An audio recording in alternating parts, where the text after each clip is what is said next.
Hello and welcome to this presentation by Professor Y.T. Key. Key has been described by a good friend as Chinese by extraction, Australian by assimilation and Scotch by absorption. In his own thoughtful and humorous way, Professor Key deals with creativity, customer service and satisfaction, how to handle complaints and much, much more. So sit back and listen to Professor Key as he talks about creativity and customer service.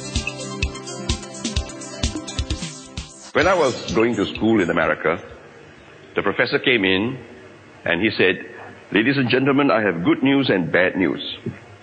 The good news is 65% of your marks this term will be dependent upon the final exam. There are 5 questions in the final exam, and the better news is the 5 questions this year will be identical to the 5 questions last year. On your way out, the teaching assistants will hand out last year's final exams, and you have the whole term to get 60% of your marks. The bad news is all the answers have been changed."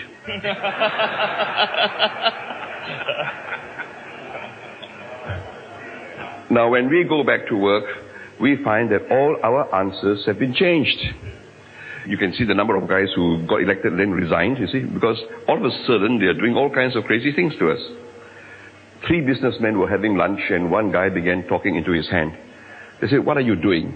He said, "I got fed up holding up the brick they call a mobile phone. I put a chip here, I put a chip here, I can now talk into my hand."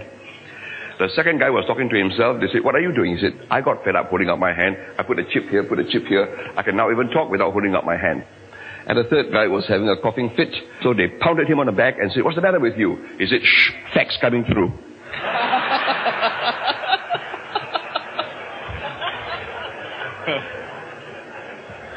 If you live in a world that moves so fast, it is in fast forward, it is a truncated, discontinuous change, what must you do? America has computers, Asia has computers, Europe has computers, the whole world is selling the same stuff. What must you do to have sustainable, competitive advantage? The answer is, you must learn to have a mind shift. You must learn to see what everybody sees, but think like nobody thinks all the time. Put a twist to it. If you don't believe me, watch your movies.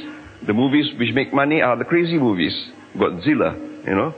The commercials that make money, like McDonald's commercials, British Petroleum, a man comes out of a bucket.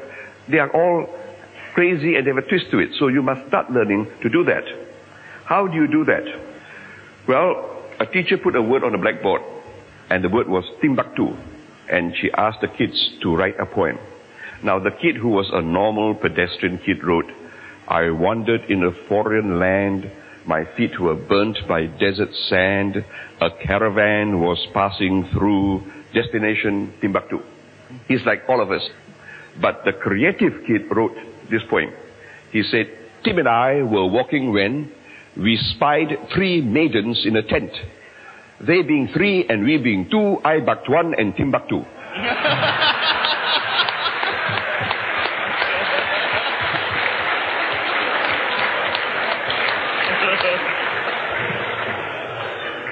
It really takes just a little bit of effort for you to come out from a different hole. Now, for example, if you go to Holland, people were throwing garbage all over the place. So one guy had a bright idea. Every time you open the lid of the garbage bin to throw in your garbage, it tells you a joke. So guys were going all over the city because different garbage cans tell different kinds of jokes. I also heard somewhere in Australia, they couldn't fill up the potholes. So they said, if you pay me money to fill up your potholes, you can put both your handprints on it and your name. So let's try to put a spin on the things we do.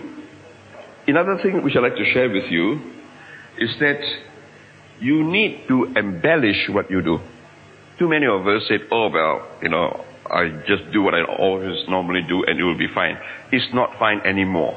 You must embellish what you do. One guy said to me, "Key, I disagree with you." I said, "Why?" He said, "I know 2 things you can do without embellishment." I said, "What are they?" He said, "Sex and religion." Well, let's take sex. Think of your last sexual encounter. Think 5 years back. With AIDS, we are all very careful today. It is the red wine, the white wine, the meats, the silks, the satins. having talked to some of you in the back, the whips and chains. It is in the head. It is the anticipation, the preparation, where the fun is. So learn to go for your customer's head. The real thing is nothing more than a good sneeze. Let's take religion. When you go to Rome, why do you think they have got pillars by Cellini? Why do you think they've got a Sistine Chapel by Michelangelo?